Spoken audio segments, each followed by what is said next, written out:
പരിശുദ്ധ റമളാനിൽ നിന്നുള്ള റഹ്മത്തിൻ്റെ 10 രാവുകൾ 10 ദിനങ്ങളും നമ്മളോട് വിട വാങ്ങുന്നതോടുകൂടെ മഗ്ഫിറത്തിൻ്റെ രാവിലേക്ക് നമ്മൾ പ്രവേശിക്കുകയാണ്, ദിനങ്ങളിലേക്ക് പ്രവേശിക്കുകയാണ്.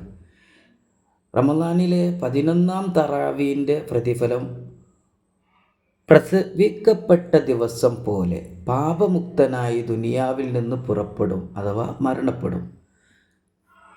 ഉമ്മ പ്രസവിച്ച കുഞ്ഞിനെ പോലെ പാപമുക്തനായി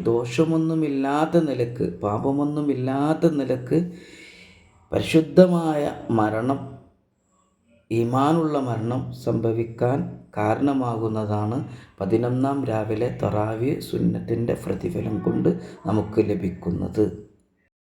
റഹ്മത്തുൽ ആലമീനായ റസൂലുള്ളാഹി സ്വല്ലല്ലാഹു അലൈഹി വസല്ലം തങ്ങളുടെ ഹക്ക് ബർക്കത്ത് കൊണ്ട് അല്ലാഹു സുബ്ഹാനഹു വതആല നമുക്കെല്ലാവർക്കും ഈ പരിശുദ്ധ റമളാൻ അനുഗ്രഹീതമായ സാക്ഷി നിൽക്കുന്നവരിൽ ചേർത്തി അല്ലാഹു നമ്മെ എല്ലാവരെയും അനുഗ്രഹിക്കട്ടെ.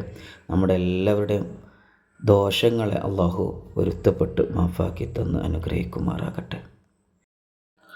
നമ്മളിൽ മൂത്ത് ഖൈറായ വക്തിൽ പരിപൂർണ്ണ ഈമാനോട് കൂടി കലിമത്തു തൗഹീദ് ലാ ഇലാഹ ഇല്ലല്ലാഹുവിനെ അറിഞ്ഞുച്ചരിച്ചുകൊണ്ട് മുഹമ്മദുർ റസൂലുള്ളാഹി സ്വല്ലല്ലാഹു അലൈഹി വസല്ലം തങ്ങളുടെ ആത്മീയ സാന്നിധ്യത്തിൽ വെച്ച് മൂത്ത് വരിക്കാനും പുണ്യ റസൂൽ സല്ലല്ലാഹു അലൈഹി വസല്ലം തങ്ങളുടെ പൂമുഖം ദർശിച്ചുകൊണ്ട് റബ്ബിൻ്റെ നൂറ് ദർശിച്ചുകൊണ്ട് മുറബ്ബി ഷെയ്ഖിൻ്റെ വജ്ഹ് ദർശിച്ചുകൊണ്ട് മൂത്ത് വരിക്കാൻ അല്ലാഹു സുബ്ഹാനഹു വതആല നമുക്കെല്ലാവർക്കും തൗഫീഖ് പ്രദാനം ചെയ്ത് അനുഗ്രഹിക്കുമാറാകട്ടെ.